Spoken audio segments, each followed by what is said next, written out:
방귀 출신 최덜렁. 옛날 서울 제골 김대신댁 사랑에 최덜렁이라는 사람이 있었습니다. 본 이름은 따로 있지만 성질이 수선스러워서 어찌나 덜렁대는지 모르는 다른 대신집에서도 최덜렁 하게 되어 그의 얼굴은 몰라도 이름은 모르는 이가 없을 판이었습니다. 너무 수선스럽게 덜렁대므로 하려던 일은 다 잊어버리고 당시도 아는 딴 일을 하여 실수가 많습니다. 그러나 그 대신 때때로 능청스런 꾀를 잘 내므로 늘 덜렁으로 실수된 일도 능청으로 덮어버렸습니다. 하루는 김대신의 부탁을 받아 안동 서판서 댁에 가게 되었는데 타고난 천성이라 대문을 바로 보고 들어가지 않고 서판서 옆집 이대신 댁으로 쑥 들어갔습니다. 꼭 서판서 댁인 줄만 알고 덜렁 최 선생이 그 집 하인 보고 대감 계시니 한즉 사랑으로 안내하여 올려 앉히고 점잖은 사람이 외관을 정지하고 나왔습니다.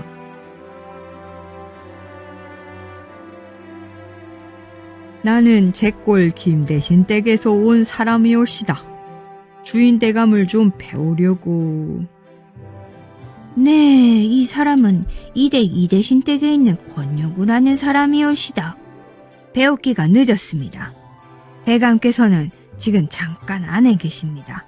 잠깐만 기다리시지요. 덜렁 선생이 이대신 댁이라는 말을 듣고 깜짝 놀랐습니다.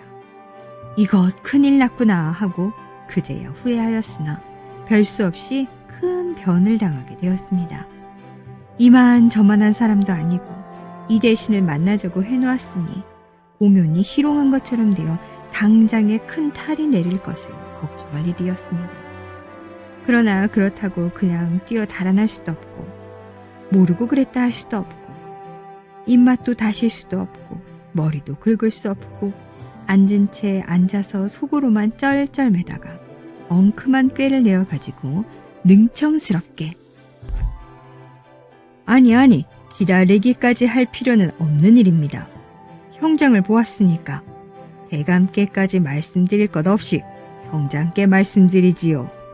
좀 염치 없는 말씀입니다만 우리끼리야 말씀 못할 것이 어디 있겠습니까? 실상은 김대신의 부탁으로 먼 길을 떠나는 길이온데 하도 바빠 요기를 하고 나설 것을 잊어버려 놓아 벌써부터 속이 시장하여서 그렇다고 지금 도로 제동 꼭대기로 도로 돌아갈 순 없고 하여 전혀 모를 때도 아니고 하니 염치 없지만 이 댁에서 요기를 좀 하고 가려고. 밥 한 그릇을 금방 먹고 나와서 당장에 배가 부르건만 하도 급하고 별 꾀는 없으니까 얼른 둘러댄다는 꼴이 이따위로 너털 웃음만 섞어가며 둘러대었습니다. 예, 그러시겠습니다. 바쁜 때는 아무라도 항용하기가 없습니다. 잠깐만 기다리십시오. 준비 없는 음식이라도 곧 내오게 하겠습니다. 잠깐 앉아 계십시오. 벌써 그 집 사람들은 알아차렸습니다. 얼굴은 모르겠어도 김대신 댁 최덜렁이가 잘못 알고 들어왔다가 남 부끄러우니까 그렇게 당치도 않게 꾸며대는 것이 분명하다고 그 집 안사랑, 옷사랑, 아랫사랑에 있는 모든 문객들과 하인배들까지 쑥덕쑥덕 최덜렁이라지 하고 모두 한 번씩 가깝게 와서는 그 얼굴을 보고 가고 하였습니다. 기왕 최덜렁인 줄을 안 바에는 그가 할 말이 없어 거짓배가 고픈 척하는 것까지 알았으니 밥상을 굉장히 차려서 억지라도 많이 먹게 하여 배가 불러 못 일어나고 고생하는 꼴을 보자 하고 크디 큰 동이처럼 큰 주발에 밥을 우뚝하게 담고 대야같이 큰 그릇을 골라 국을 담고 여러 가지 반찬을 갖추어 상을 내어왔습니다. 시장하시다는데 너무 기다리게 하여 미안합니다. 반찬이 없어서 부끄럽습니다마는 시장하시다니까 그래도 많이 잡숴 주실 줄 알고 그냥 내왔습니다. 덜렁 선생은 가뜩이나 배가 부른 판에 섣불리 거짓말을 해놓고 걱정하고 앉았다가 그 무섭게 많이 담은 밥을 보고 저절로 두 눈이 둥그레졌습니다.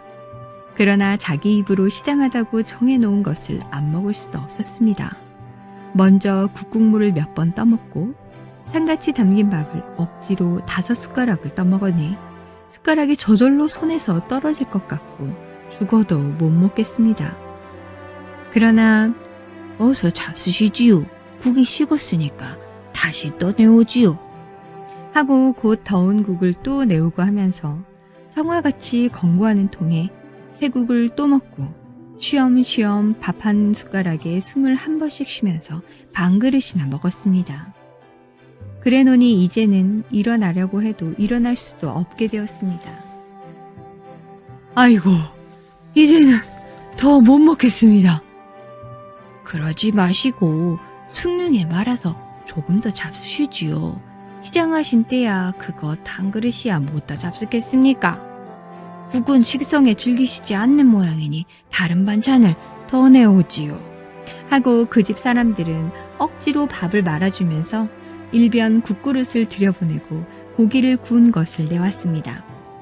단 한 술도 더 들어갈 곳은 없고 체면상 말아놓은 밥이야 아니 먹을 수도 없고 죽기를 결단하고 눈을 흡뜨고 목에만 밥을 먹기 시작하였습니다.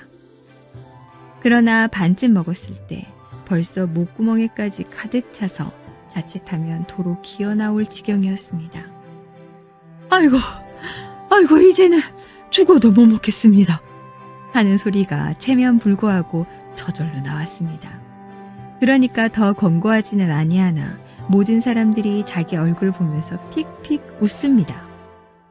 덜렁 선생이 또 무슨 창피한 짓이 생겼나 보다 생각하고 양침물을 들어 그 물에 자기 얼굴을 비추어 보니까 따는 창피한 일이었습니다.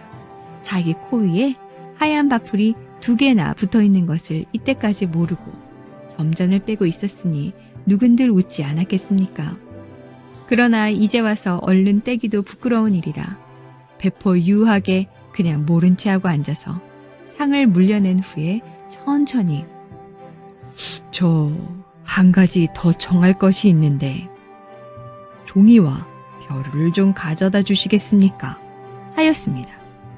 즉시 내어온 종이를 받아 펴들고 붓을 들어 무어라고 여러 줄 글씨를 쓰더니 또 한 장으로 그 편지를 두루 싸가지고 코에 묻었던 바풀을 떼어 발라서 꼭꼭 봉하였습니다.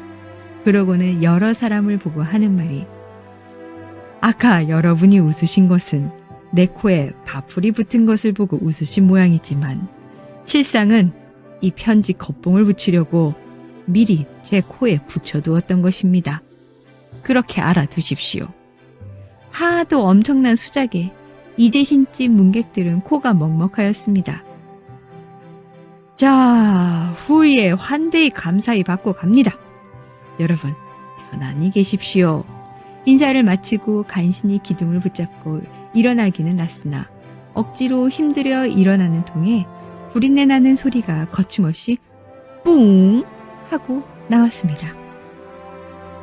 편안히 가시라 하면서 따라 일어서던 문객들은 그만 허리가 아프게 우스운 것을 억지로 참느라고 손으로 틀어막고 낄낄거리는데 덜렁 선생은 시치미를 딱 떼고 왜들 웃으십니까? 여러분은 혹시 제가 감기라도 낀 줄 알고 그러시는 겁니까? 하고 나서 발바닥으로 마룻바닥을 몹시 문질러 삑삑 소리를 내고 이것 보시오. 마룻바닥에서 나는 소리 올시다. 정말 방귀란 것은 이런 것이랍니다. 하고 여러 사람들에게로 궁둥이를 삐쭉 내밀고 아까부터 잔뜩 참고 있던 방귀를 속 시원하게 뀌었습니다. 변변치 않은 것을 알려드리느라고 실례를 하였습니다. 편안히 계십시오. 해놓고는 어이가 없어 입만 딱딱 벌리고 섰는 문객들을 돌아보지도 않고 휘적휘적 가버렸습니다. 그 후 이대신이 그 말을 듣고 남자답고 재밌는 사람이라 하여 자기 관할 아래에 상당히 좋은 벼슬을 시켰습니다. 그래 그 후로 덜렁 선생은 항상 말하기를 입신 출세라는 것은 방귀와 같다 라고 하더랍니다.